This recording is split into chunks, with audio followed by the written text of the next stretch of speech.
This episode is brought to you by Bulletproof Script Coverage, where screenwriters go to get their scripts read by top Hollywood professionals.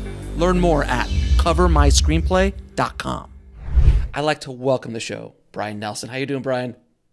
So far, so good. We have been talking for, 20 minutes before we even got started. So I have a good feeling about this conversation. I think we're going to have a lively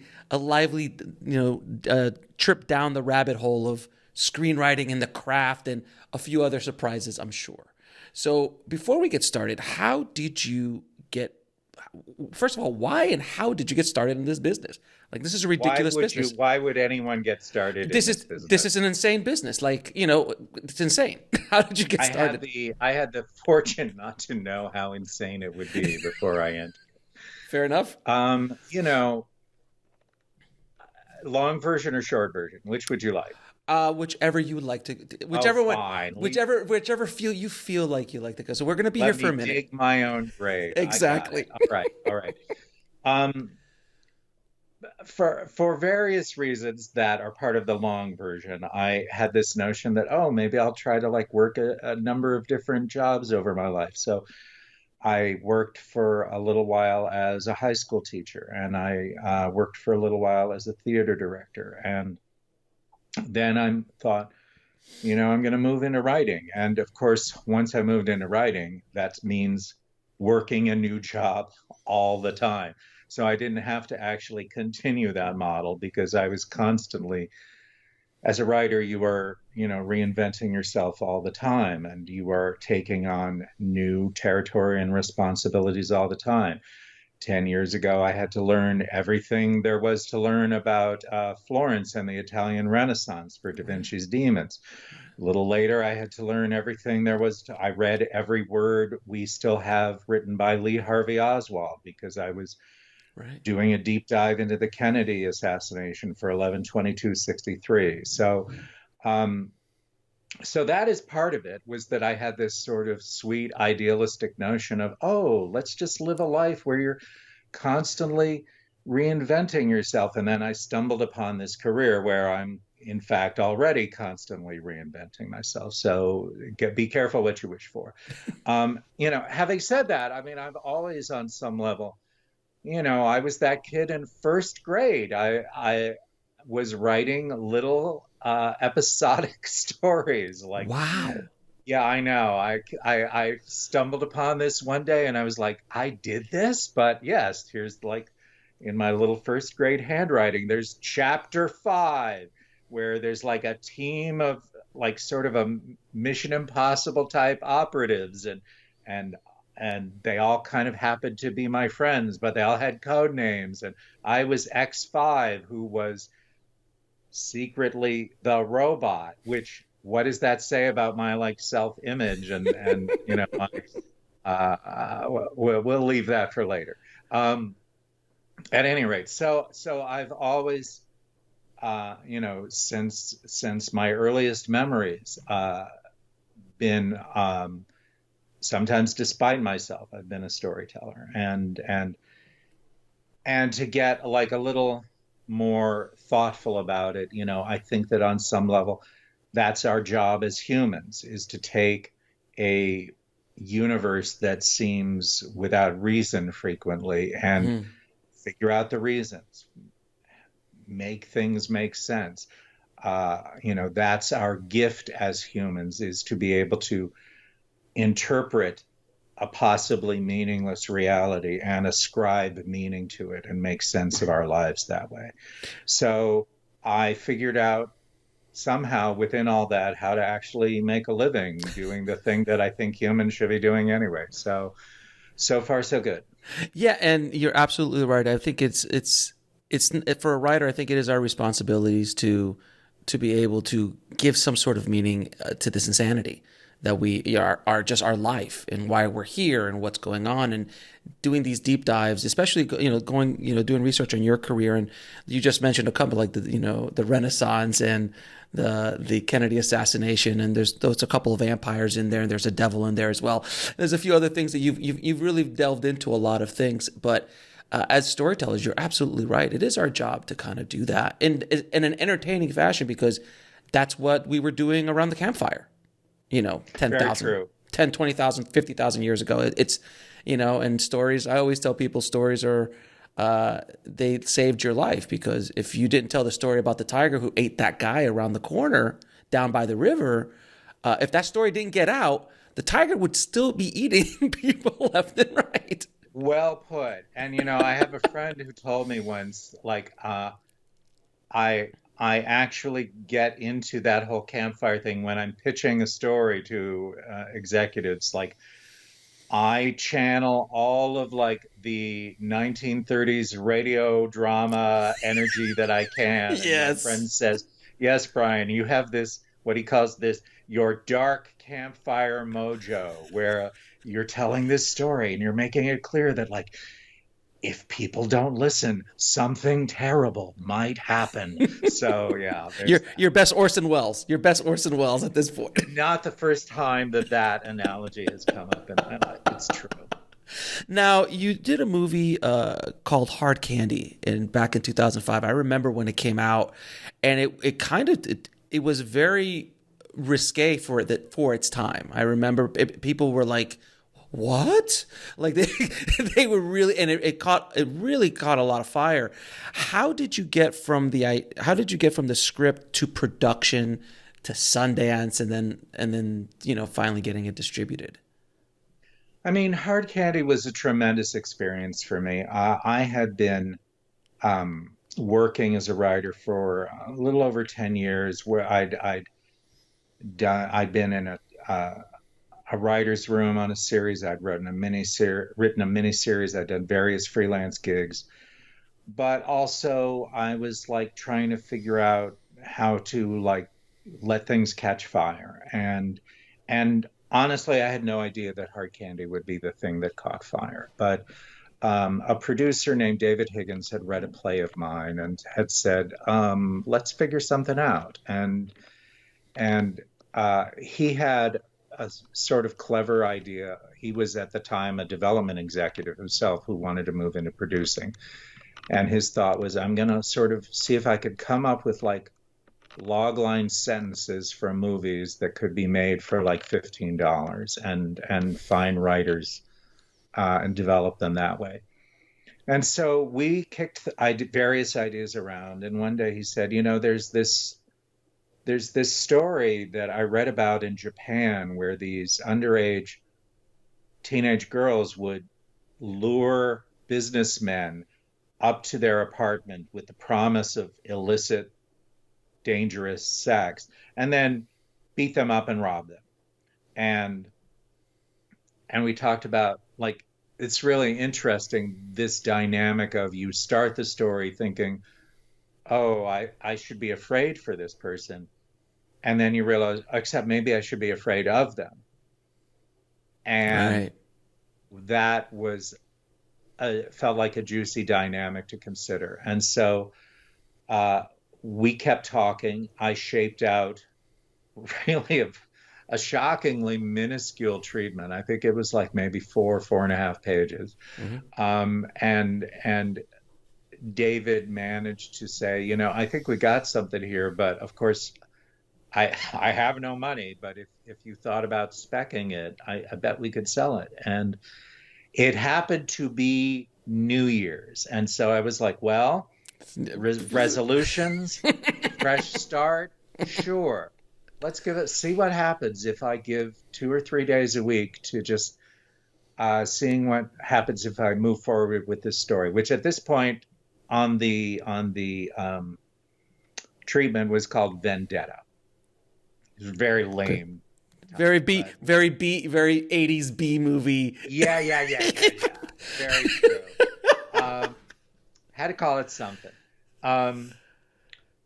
And fast forward on the title theme, when we eventually were in production, we were like, well, we need a new title. I pitched for a while the idea of let's call it Snip Snip. And amazing. That always gets a reaction, but Higgins, to his credit, thought maybe not the reaction. A little too far.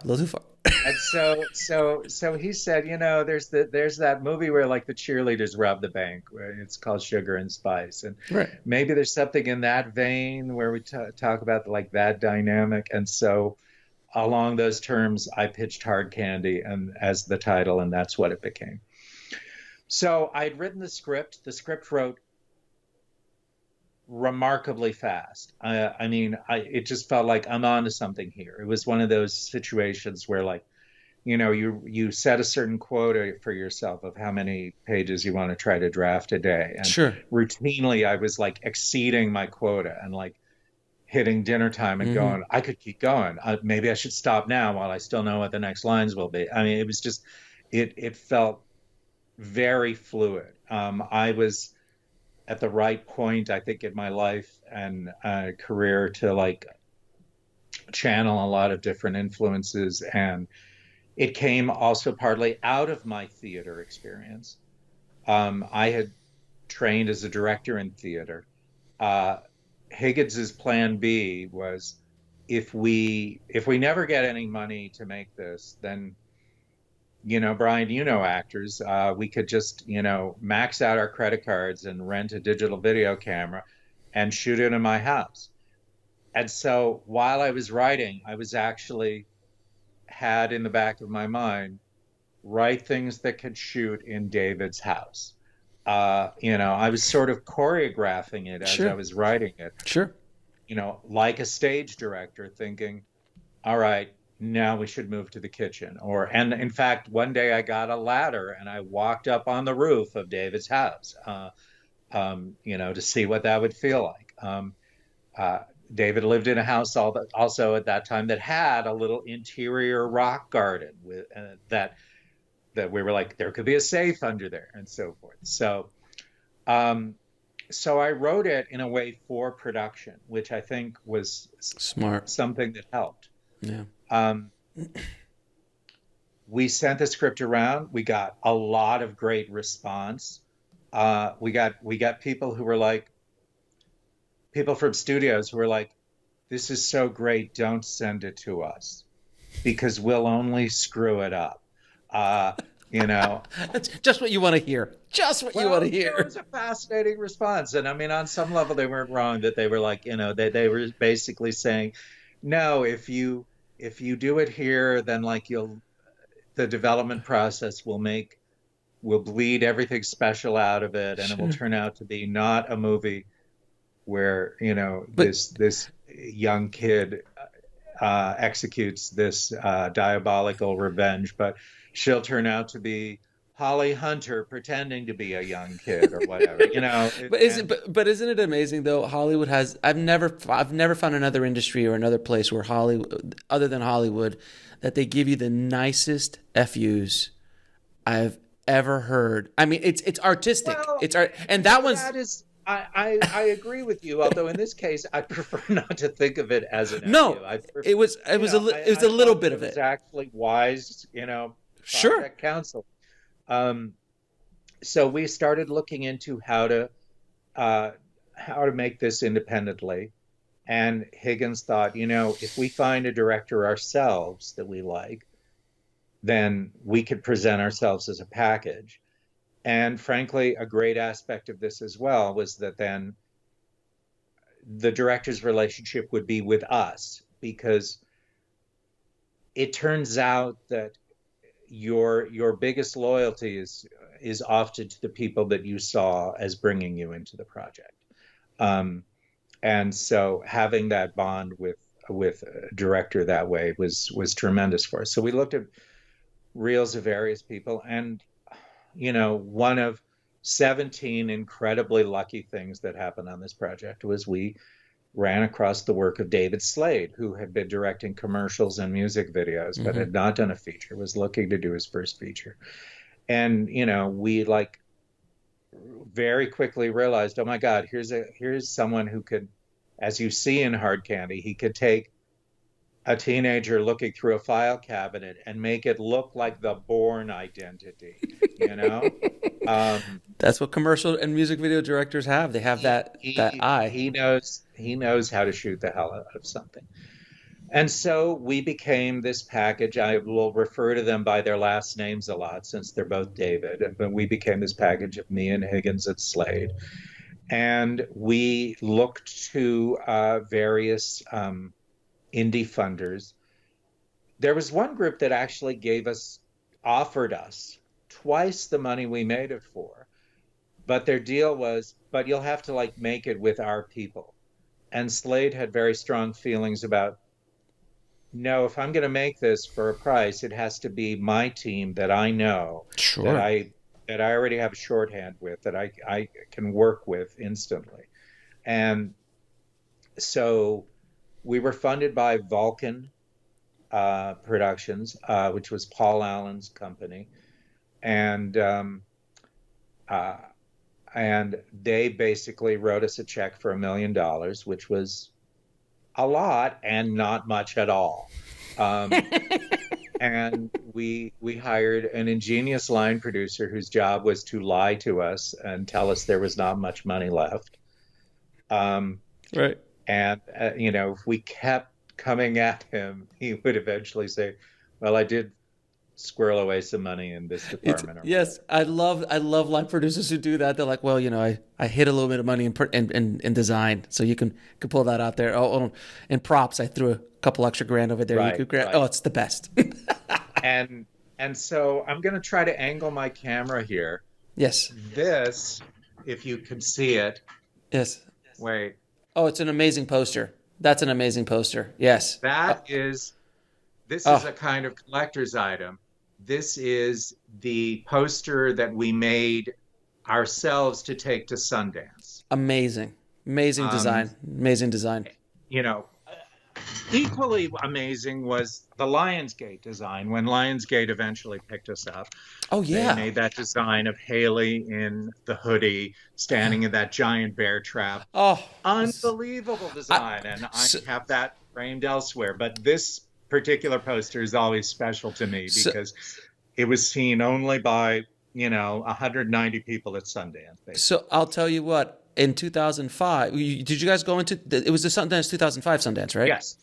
That was my first year at Sundance, and I remember Well, ours too. walking, and I was walking Main Street, and I remember seeing the poster, and I remember hearing about it, and we were there promoting our short film, and it was just like, man, that's a great idea, and I just like, and the marketing for that looks really cool, and it was just, for people, Sundance was a whole lot different in 2005 than it is today. It's just a whole other, it hasn't turned into what it is today. And, but I do remember '05, and I remember walking the streets, and I remember seeing the poster, and I remember hearing about that movie. So yeah, Well, I will say it felt like a lot today, lot in 2005 even. I mean, the place was jammed and, you know, Sundance is also, I will take a moment to say, wonderful in many ways and helped launch us. And at the same sure. time, boy, they are focused on directors. So, like, the Not so artistic much on the director. writer, not so much the writers. No, no, the artistic director introduced the film as written and directed by David Slade, and David had to say, actually, yeah. And Sundance had not made a badge for me. Oh, But I tell that not to shame Sundance. Well, no, a maybe little a bit, little, just a little bit, a little but bit. actually not having a badge turned out to be great because they were like, well, we have a badge with the name of your film. So I walked around town all week and my badge said I was hard candy. And don't take that the wrong way. Um, but I'd be on a bus and people would see my badge and they'd go, "Oh my God, I love that film." And, whereas had I been wearing a badge that said Brian Nelson, I just, Be one of nobody would many. have talked to me. But Right. I actually was wearing my own PR.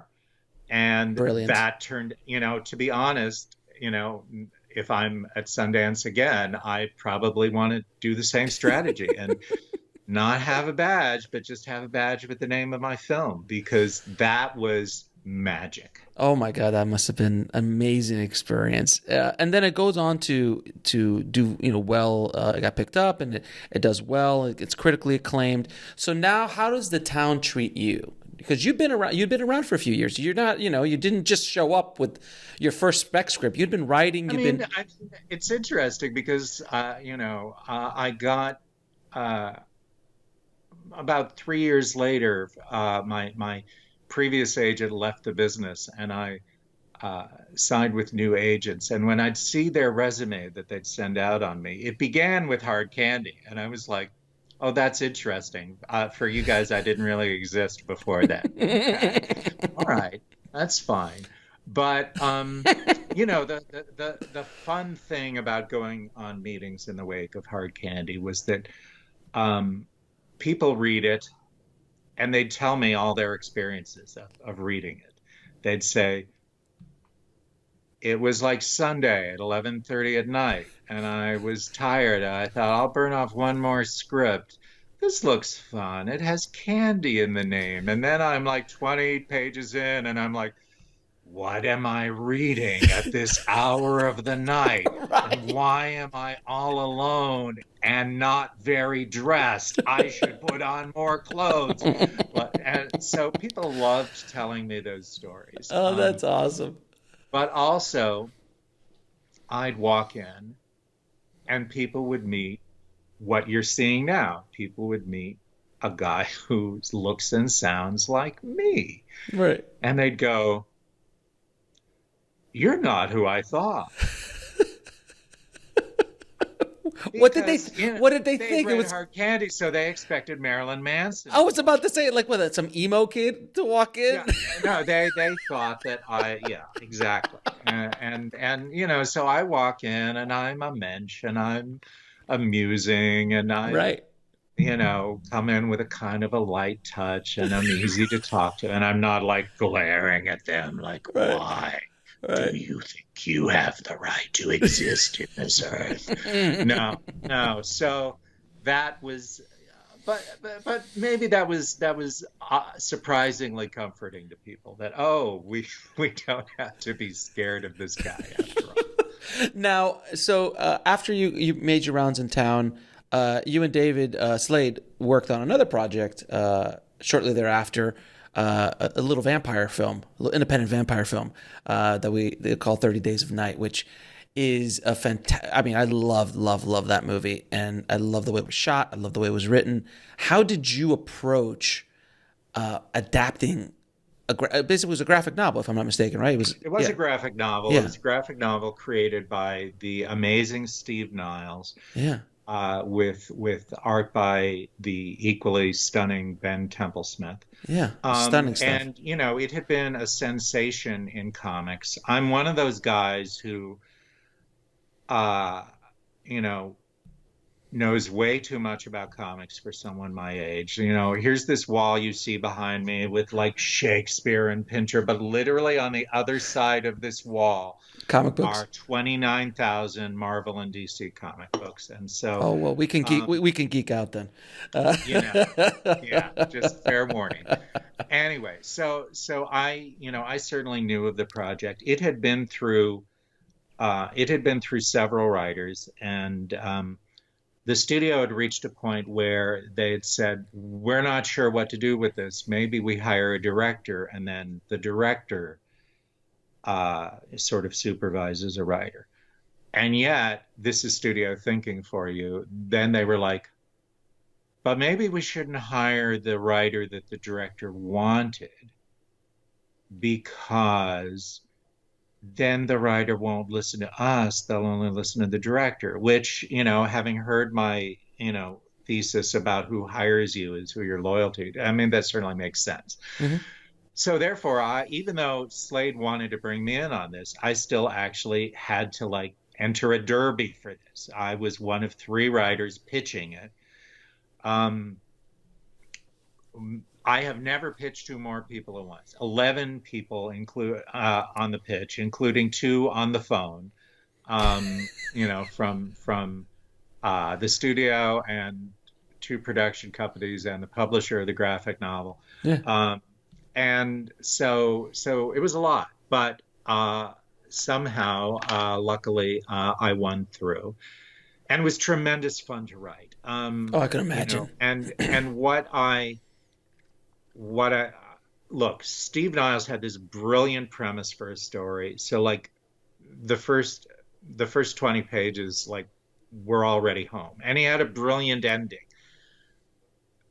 The challenge of various writers along the way was that there was not much in the way of character arc yet or a second act, and so that's a lot of what I brought to that. But it was an interesting case because also, Josh Hartnett Hmm. had been cast and won as part of his deal the right to like consult on the script, and we were like holding our breath about, oh, what's this actor gonna say, but Josh brought interesting ideas to it. Josh said, this is a small thing, for example, it's hardly like when people list the things they love about 30 Days of Night, nobody says, oh, and his inhaler. But actually, Josh was like, I want to be an ordinary guy. I don't want to be a secret superhero. And so like, could we just, give me like a little asthma issue and so forth, so That's that like when I run around a corner, we're not going to do the scene of like, must get inhaler, right. Yeah, but yeah. but you know, it would be great if I just had to take a moment every once in a while and just puff, you know, I just need a little help. I'm human. I'm an ordinary guy. That was an example of something That's that, actually brilliant. Josh suggested that I thought would be great. Josh also suggested, what if, what if I have like a little brother? Because the little brother was not in the graphic novel, and Josh suggested, if I had a little brother, then that would be go to like the themes of family in the story.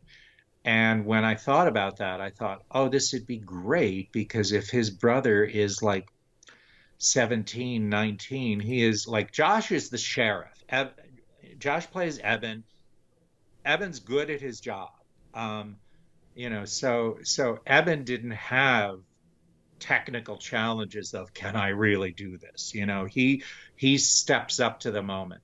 But his little brother is his little brother. And so like having to watch his little brother have this coming of age where it's like, oh my God, I just killed a vampire. Maybe I need to go throw up now. That was a tremendous dynamic to have. And you know, watching that character have that little arc. Again, not something that a lot of people, when they list things about the movie, they nobody ever says to me, "Oh, the little brother." But it was part of the texture of that story Right. that actually made it so human and so rich. And that to me, in everything I write, I'm looking for that humanity. I will often say to people that regardless of what genre I'm writing, I write about people who find themselves someplace where the rules have changed. And now suddenly it's up to them to decide, whoa, what are the new rules going to be? And when they make those decisions about what's going to be right and wrong in this new paradigm, what do they discover about themselves that maybe they didn't want to know? So that's what I love, is taking people, putting them in a gray area where they have to make those hard choices, look in the mirror and go, wow, that's who I am. What the hell do I do with that? And that is Hard Candy, and that is 30 Days of Night, and that is Altered Carbon, and that is Agent Stoker. Even though I write in various genres and have a sort of complicated resume, that's my sort of unified field theory of what I write. And that's a really great point of view because I mean, I've never heard it illustrated that way before because obviously the ordinary world and you go into the new world and that's the concept of that, but putting them in a place where the rules of their environment have changed, like in Devil, or like in 30 Days a Night, where you where I mean, obviously, you've got vampires and then the sun's never coming. Like it's just such a wonderful concept for a vampire movie. It's like, if you're going to do a vampire movie, it's such a great thing. But that, and then also I just love the idea of the vulnerability of Josh's character, not only because of the inhaler, which is a brilliant move, brilliant idea, but having the brother and having to watch his brother's back as well gives him another vulnerability.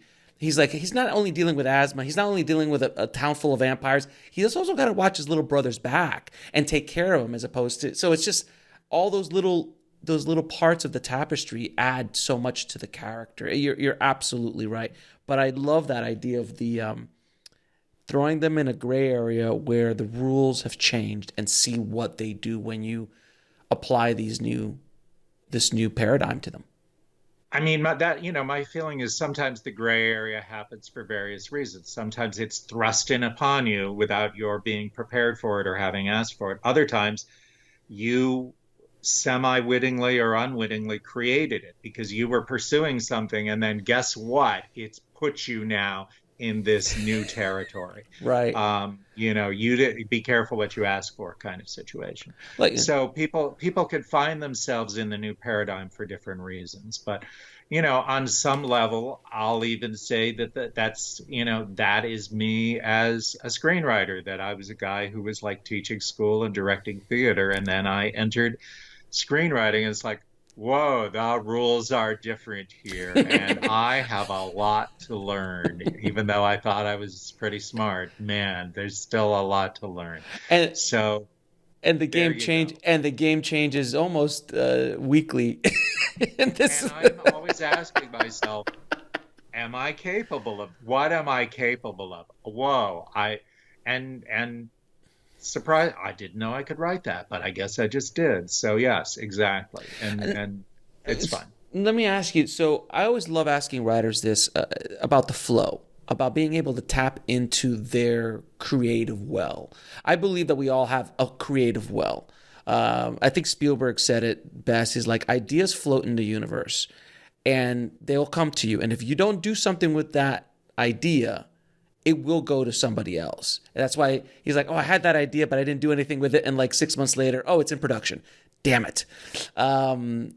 I have a great Prince story if you want to hear a Prince story about that. So Prince, I was watching. Prince is another Nelson, so I'm automatically in sympathy with him. So Prince, the late great Prince, called up his. He has like 8,000 songs.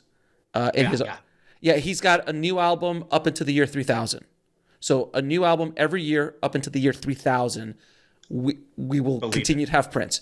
So he would just call up his backup singers and his musicians at whatever time, whenever he got struck with inspiration. And one night he calls up his backups, one of the backup singers, and says, "Hey, what are you doing?" He goes, "I'm sleeping, Prince. It's 3:00 in the morning." He's like, "I need you to come down to the recording studio. We're going to record it." He's like, "Why? Can you just wait like for 4 hours?" It's like, no, I've got to get it now, and I got to get it recorded now, because if I don't, Michael Jackson's going to get it. And that was such an amazing, like, little peek into his creative process. He really understood when he had an idea, or when the idea came to him, if I don't act on it, I'm going to lose it. So I always like asking writers, what do you do to get into the creative flow and how to tap into that well of creativity that is yours, that you get that muse, if you will, to tap into that?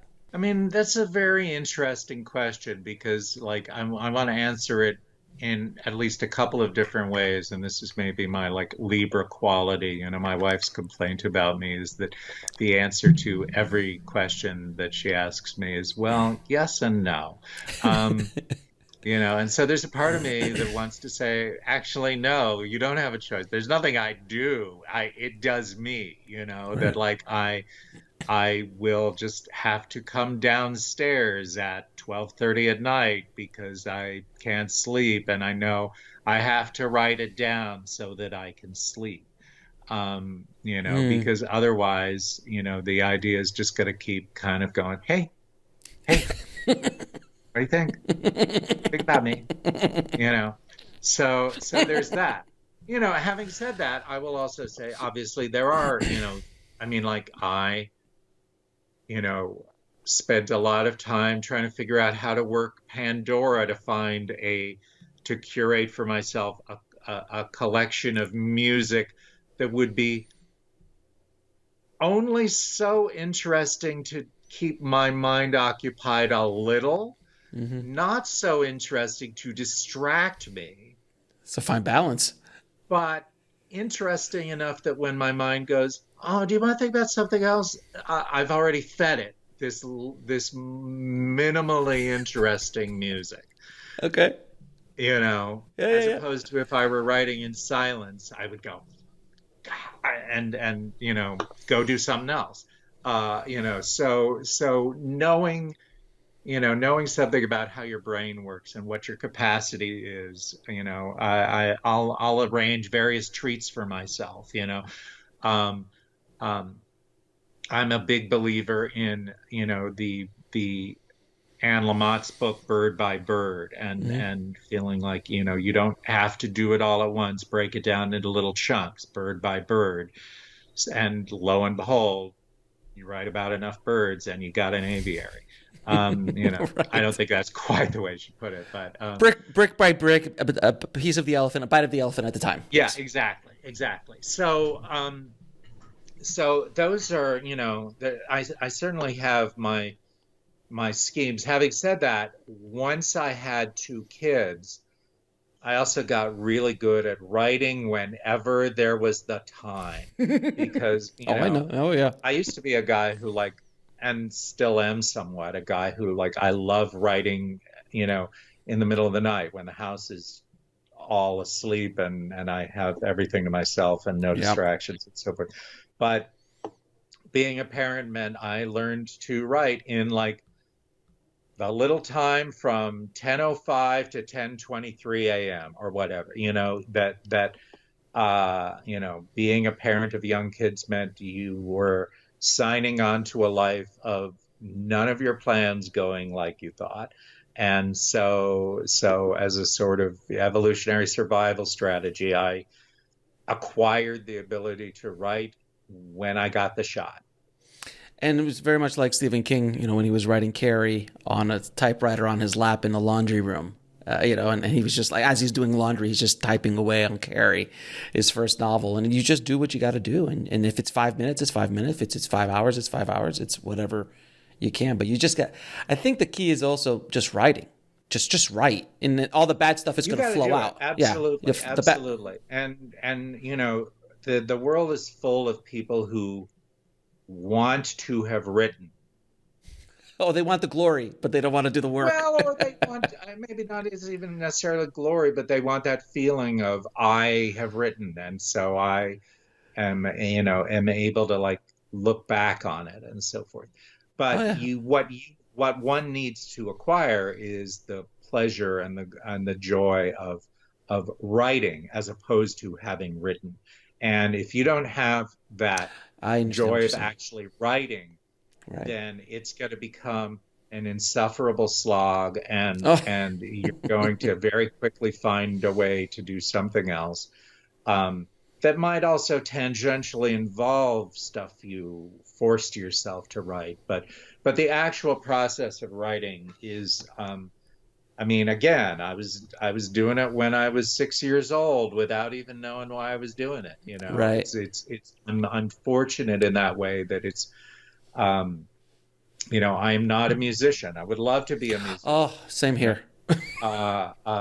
but I have a musical instrument here that my wife gave me that I took some lessons on.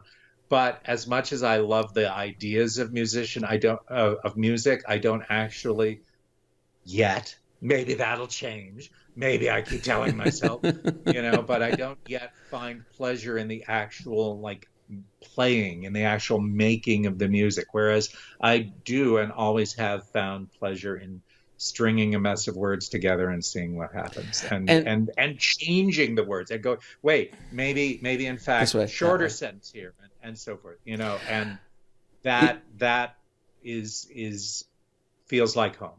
yeah, and that's the other thing that as creators, we a lot of times want to be at the end of the road and don't enjoy the journey, and it's always about the end, the finished screenplay or the finished movie. But the painful, for many people, it's painful to get to that point. You can't sustain a career that way. You need to enjoy this process. You need to enjoy any process you're doing, because the bulk of the time you're on this planet is in the journey. It is not the 100%. Night you win the Oscar. It's the 20 years that you were working towards that process to get to the Oscar, if that's a goal of yours or whatever. But those moments are so short, and you can live in them for a minute and then you're done and you're like, okay, now what? I feel secure saying, Alex, I'm not going to win an Oscar. That's all right. You're right. Me too. That kind of work that gets considered for that, and that is perfectly fine because I love the work that I am doing. Right. If it ended up that way, am I gonna turn it down and say no? I don't want. Ravenese should have this. No, I'll take it, but give it to Eric Roth again. Don't give it to me. No, I understand. No, I understand completely. And I think you and I are both in that same category. So it's not bad. It's not bad. Look, most of us are in that category. So it's all good. Now, I have to ask you, you got to work with arguably one of the best voices in his generation, I think, as a writer, is M. Night. And, coming out with Sixth Sense, and for better or worse, always having to live up to Sixth Sense for the rest of his career. But he is a brilliant writer, and I'm such an admirer of his because he reinvented himself a few times. Because there were moments in his career where Hollywood just wrote him off. He's like, oh, that's the end of that. But he just kept his head down and kept putting out great work. And then he's had this resurgence in the last 5 or 8 years of just putting out great work. What was it like working, and how did you get involved with M. Night for Devil? Time and again, I find myself saying, well, I was really lucky. And, of course, luck is partly that I kept my head down and kept working. And so, the more work you do, the more luck finds you. But nonetheless, I was approached about Devil by Night. My agent called and said, M. Night Shyamalan wants to meet with you. And okay. And you're like, who dis? This is a joke.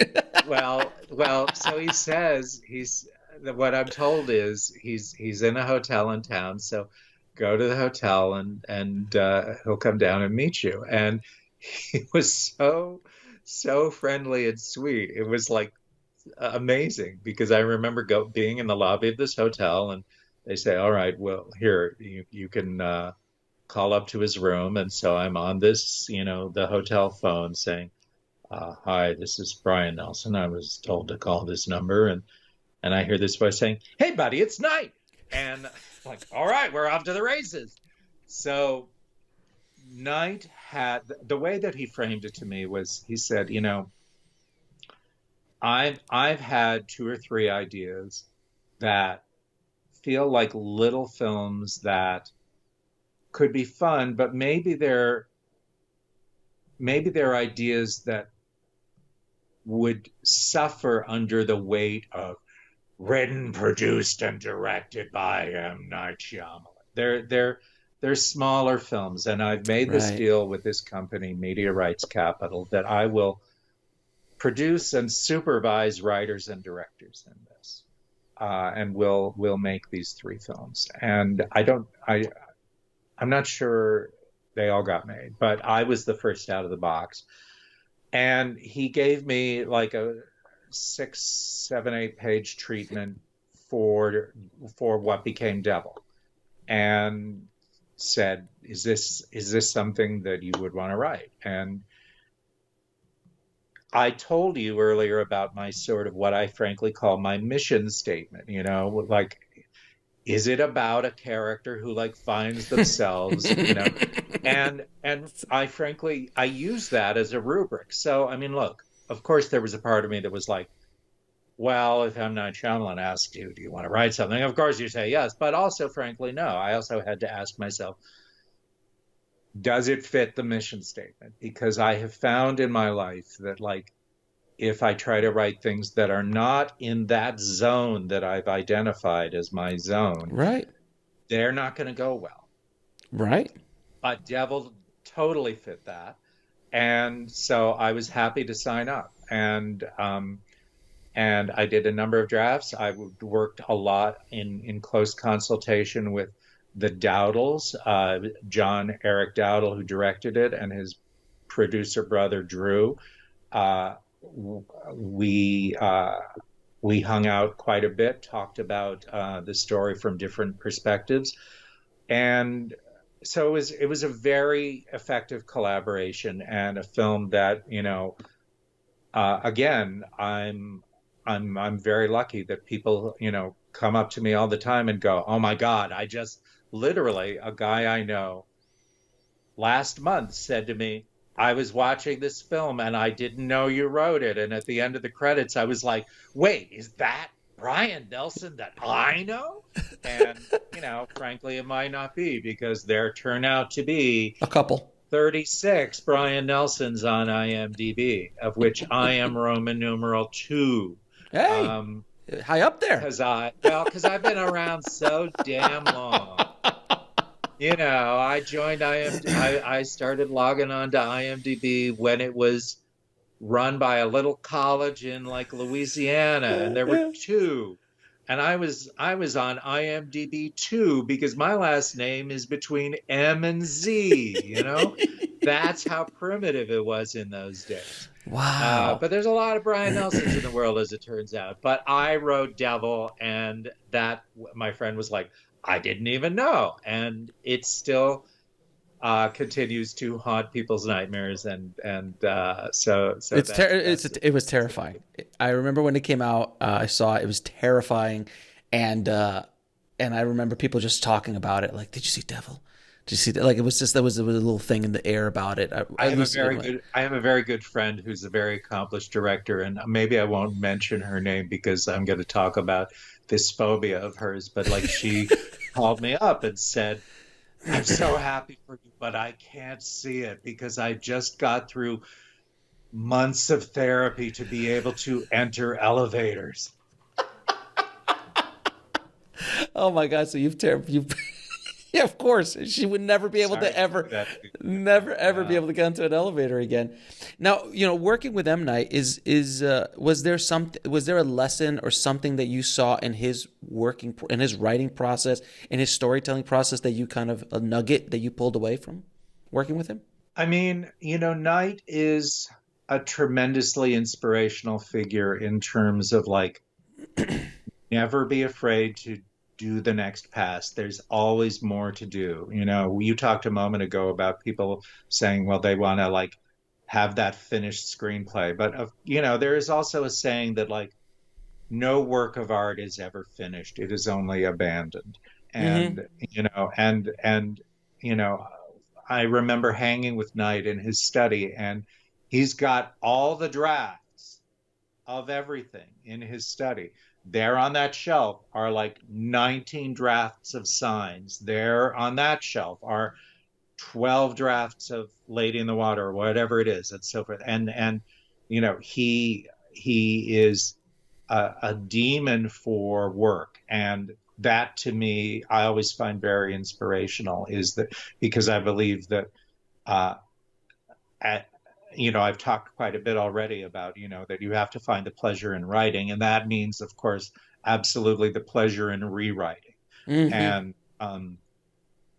and I remember Knight saying once, sometimes it's interesting, Brian, you'll do a draft and it's got problems. And then the next draft has, like, moved it forward so much.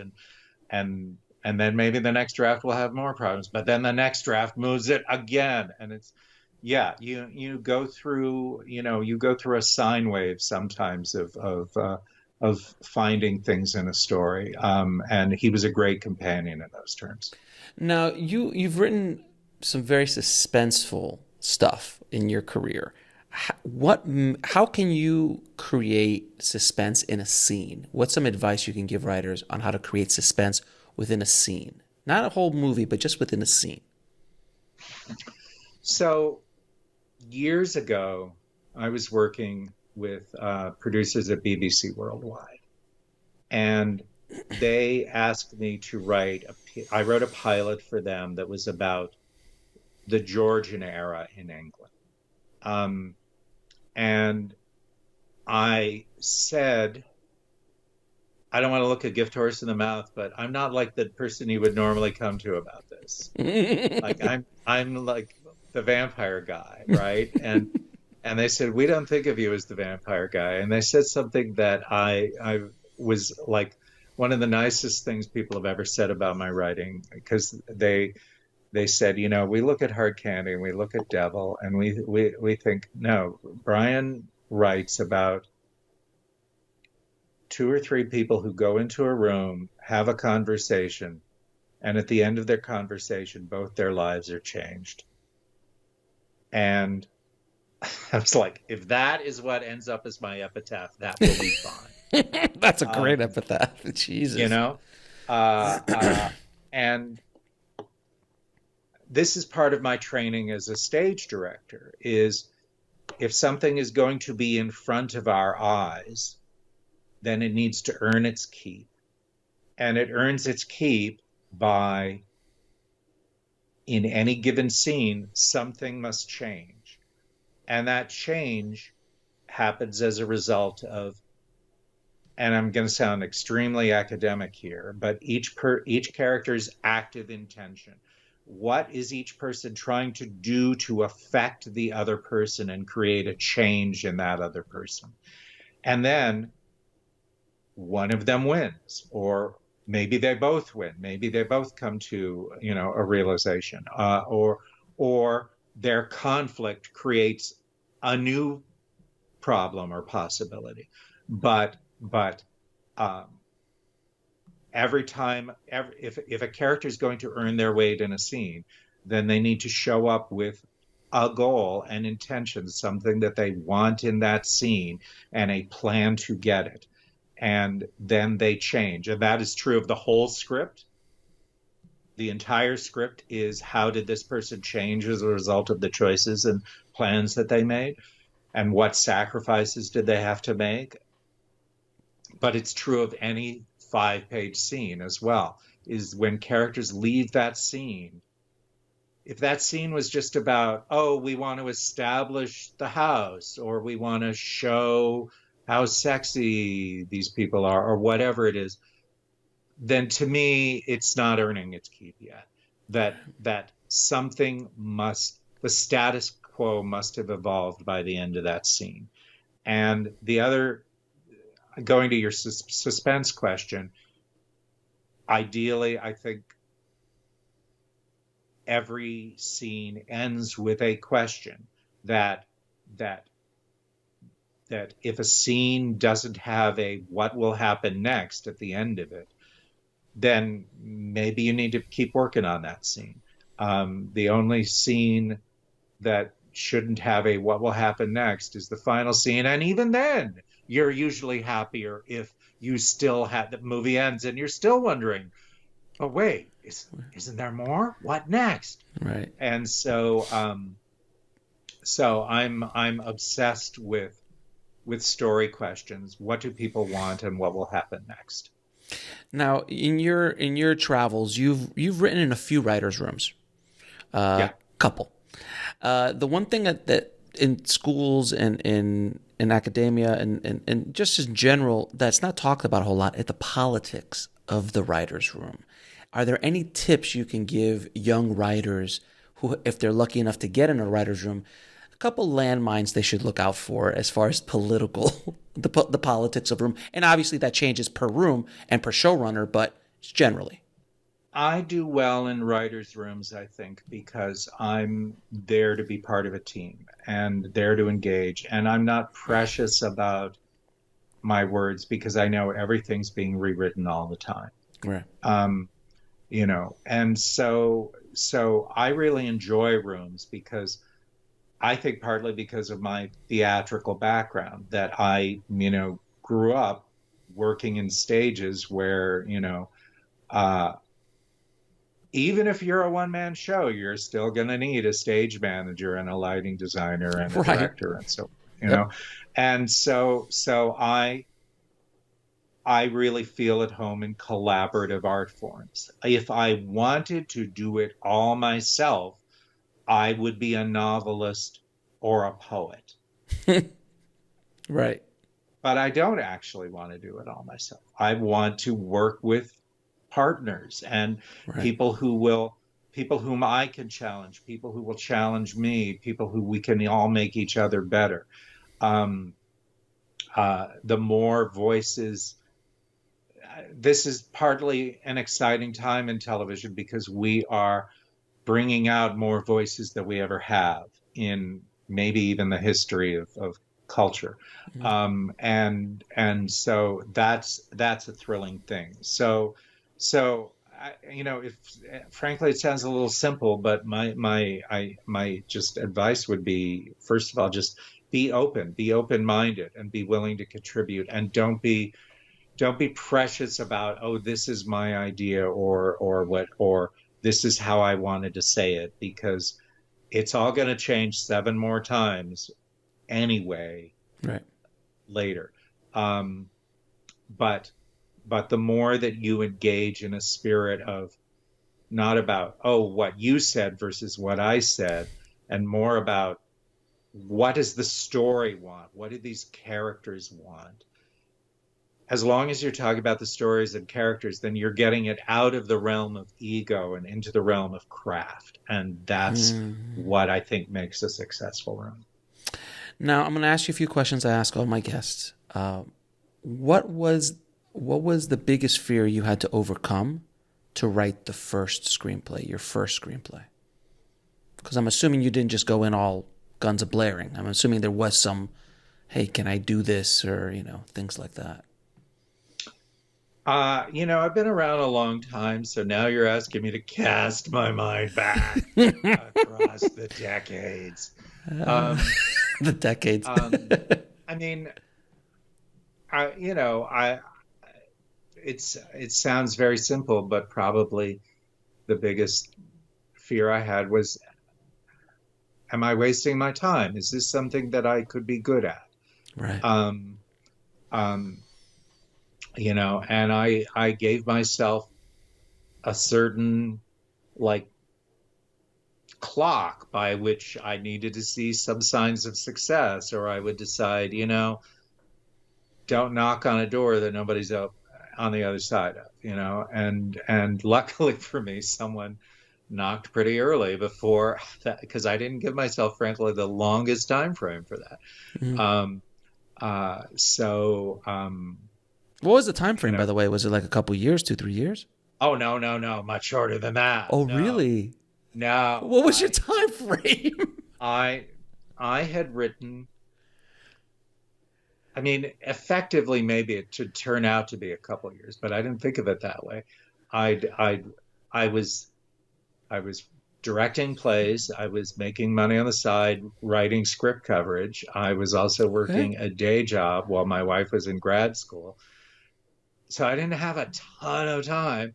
I wrote 2 episodic samples. Like back in those days, you wrote samples of shows that were on the Sure, air. sure, sure. Um, I sent them to agents. People were like, "This is nice, thank you." Send us what everybody else you write. I'm like, okay, I got to do some more. I wrote a spec movie of the week, same reaction. And so then I was like, well, I'm going to write a screenplay, and I'm going to write the best damn screenplay I can imagine writing. And I'm not going to think about whether it's commercial or whatever I should, people were like saying, but could you write Under Siege too? Shouldn't you think of that? And, um, and, and I was, so no, I'm going to write the best possible thing I can write. And if it goes somewhere, then it goes somewhere. And if it doesn't, that will be that. Then that will be that. And I will So, focus on where people seem to be interested in my so episode. you, And so you, luckily for me, that script, without my even hardly trying, got response. Because through theater, I had a friend who worked in script development. His day job at night, he was working in theater like me, but his day job was he was worked in MOWs for a studio.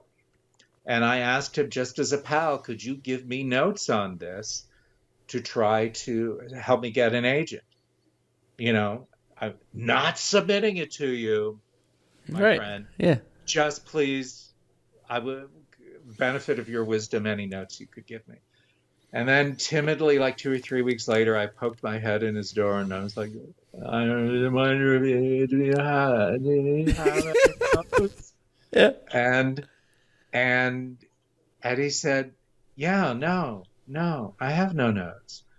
I think it's great. I think we should buy it. Well, they didn't buy it, but he then got it to a producer who actually optioned it and got me an agent out of it. And suddenly I was like, well, I guess I can do this. And I guess I shall So, persevere. so So, the advice you're giving screenwriters is give yourself 12 months, write one screenplay. That's it. horrible, horrible advice. And if it doesn't work out, then go do something else. That's basically what you're saying. It is, no, all I could do is report my journey. Of course. No, of course. I have many friends who have worked in this for years, and it is their dream to write movies. As I think I told you way along, was like, there could be a lot of things I do. Maybe I'll be a sociologist. I mean, that was actually something I considered for a bit. So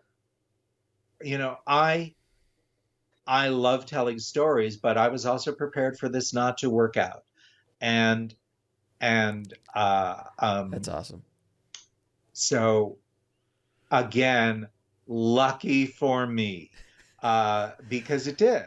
But the thing is, you've spoken about luck a bunch in this conversation. But the thing is that you created your luck because you actually did the work. It's not like someone knocked on your door and like, hey man, do you got any ideas? Hey, I'll pay you to write a script. No, that's not the way it was. You put in the labor, and then luck happened. Sure. So now I will tell you, I've told you my unified field theory of what I write. Now I'll tell you my unified field theory of careers. Okay, So please. back in those days, I was watching and going, why are those people who are so brilliant, but they are not getting, their careers are not moving forward. And meanwhile, some other people who frankly, I don't think are so brilliant, but they are working like hell. What's that about?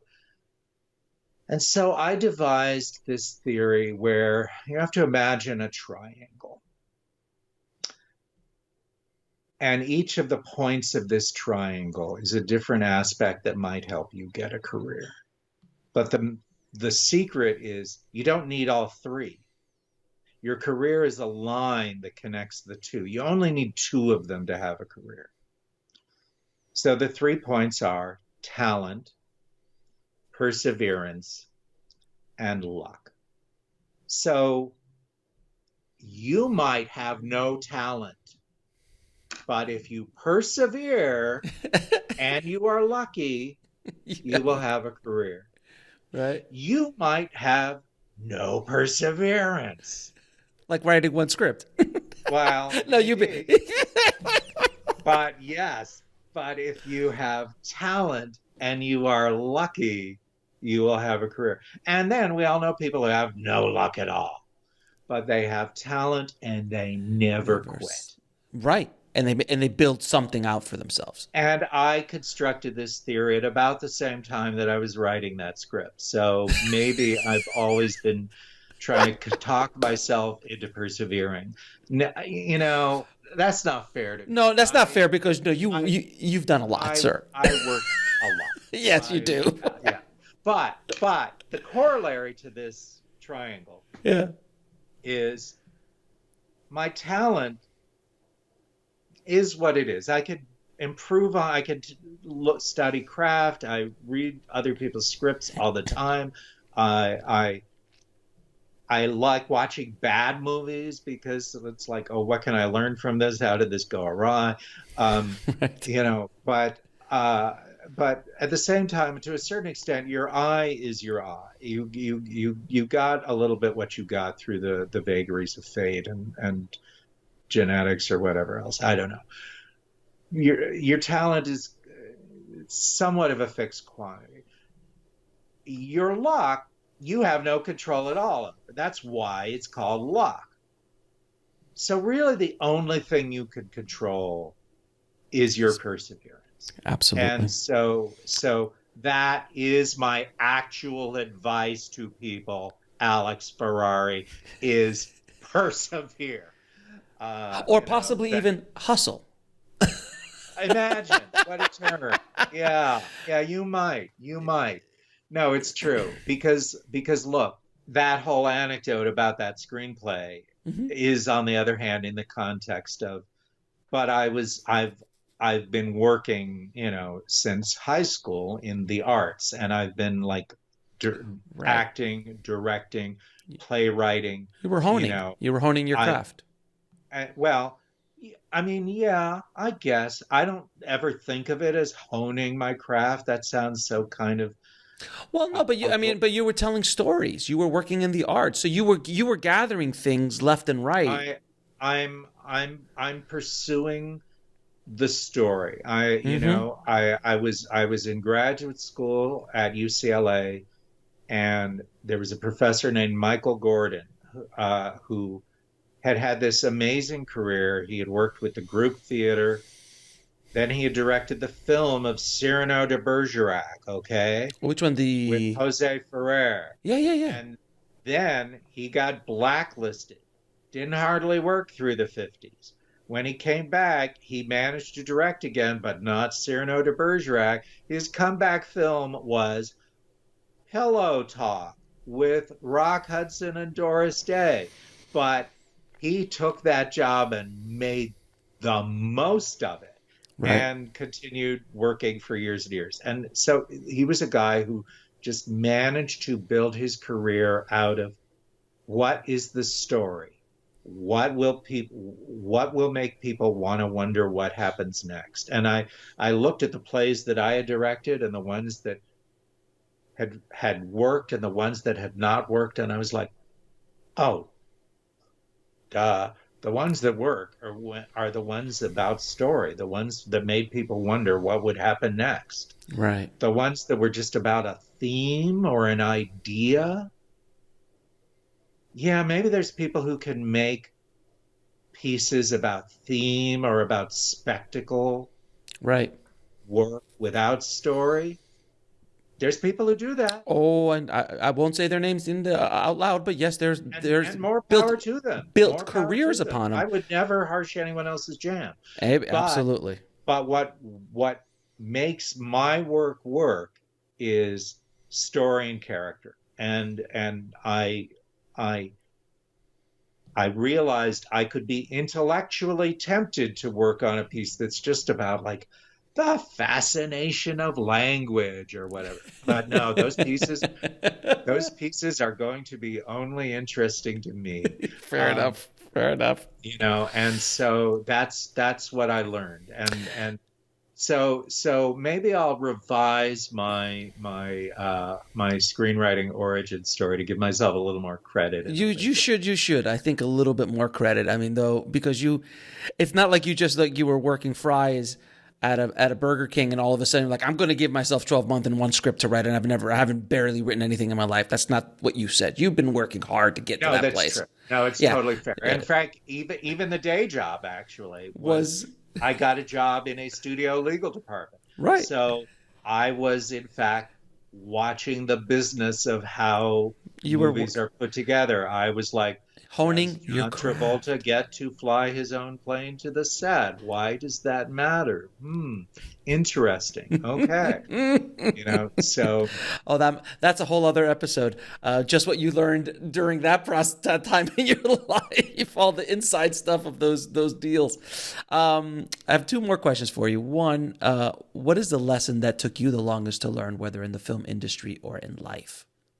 the lesson is make sure that Alex asks me in the second question about Agent Stoker, which I'm dying to talk more about. Okay. Okay, now ask me that question again because that's all I could think of for a moment. Go ahead. Well, tell me about Agent Stoker first. I mean, I think, bless your heart. You're so kind. I've heard this thing about Agent Stoker. Can you talk a little bit about that? Did you ask that? So look, this is this has been such a fascinating, fun journey for me. I met Chris Connor through Altered Carbon, where he played Poe, our AI who believed he was Edgar Allan Poe. He crushed that role. Shortly into the pandemic shutdown, he was like, hey, since nobody can like shoot anything, what if we like created a podcast? I have like this feeling that like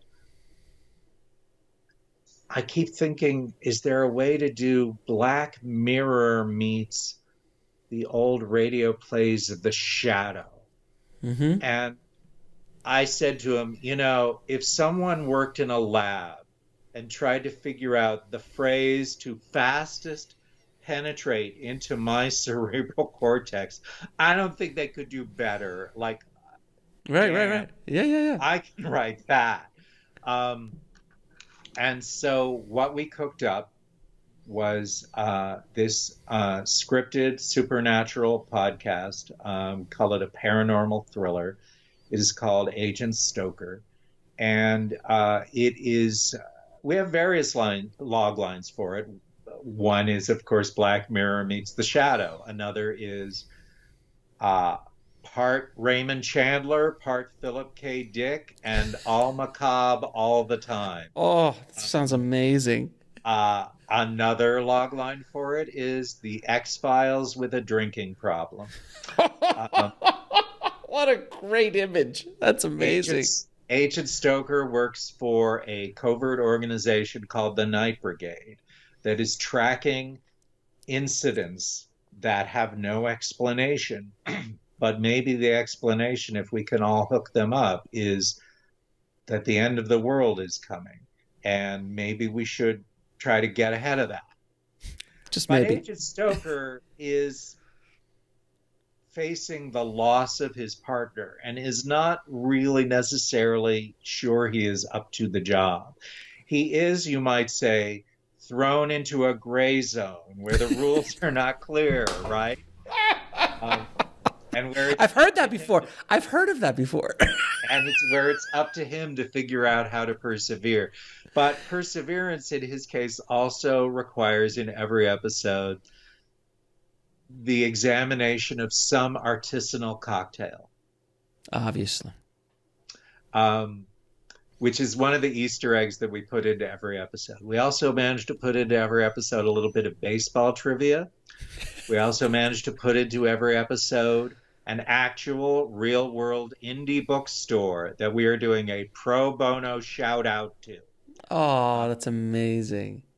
And yet in every episode, he also deals with schizophrenic AI and sentient mold and demon werecats and a number of terrifying phenomena that fall into another one of our log lines for the show, which is think of it as CSI Apocalypse. So we cooked up this show. We approached wonderful actors who are not household names, but who you know through, being fans of television and so forth, who've been a bunch of people from Altered Carbon, Amy Hill from Magnum PI, our biggest name probably is our announcer and later the voice of the Night Brigade is Emily Deschanel. Wow. But also Peter Jason from Deadwood. Do you do a voice?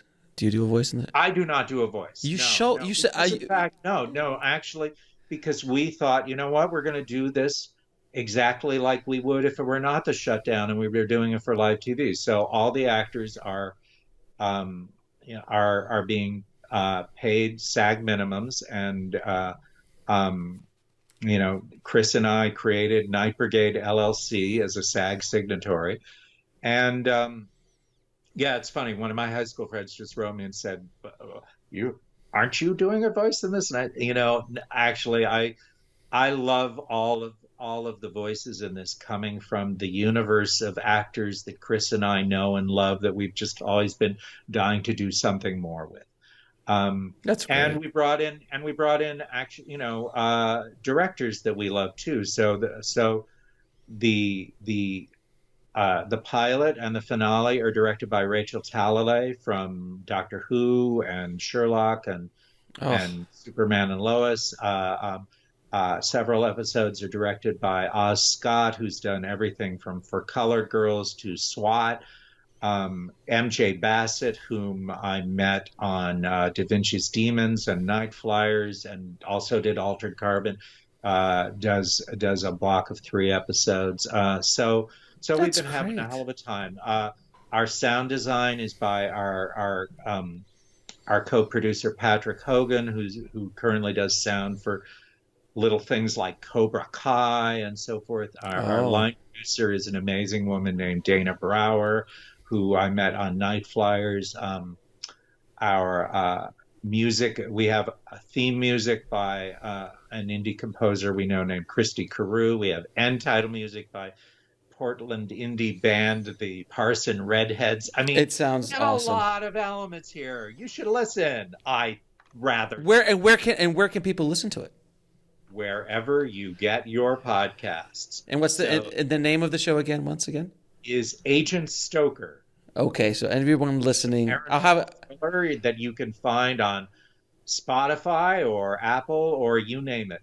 It's out there, and you better find it before it finds you. I will put it on. I will put it on the show notes. One last question: Yes, please. three screenplays every screenwriter should read. Oh, you should have warned me, because this is the sort of thing that, like, there's certain questions that when people ask them, of course the things that you think go out of your head. Right.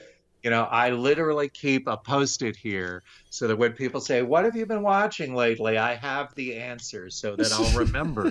Because otherwise, you go, "Right, I've been watching things. What are they?" Um, so look, you talked earlier about Night.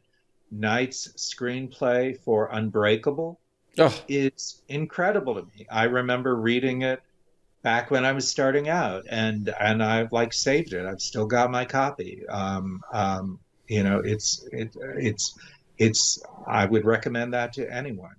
Um, this might be an unexpected answer, but when I think over the years of like pilots that I've mhm. read and blown me away, that um, uh,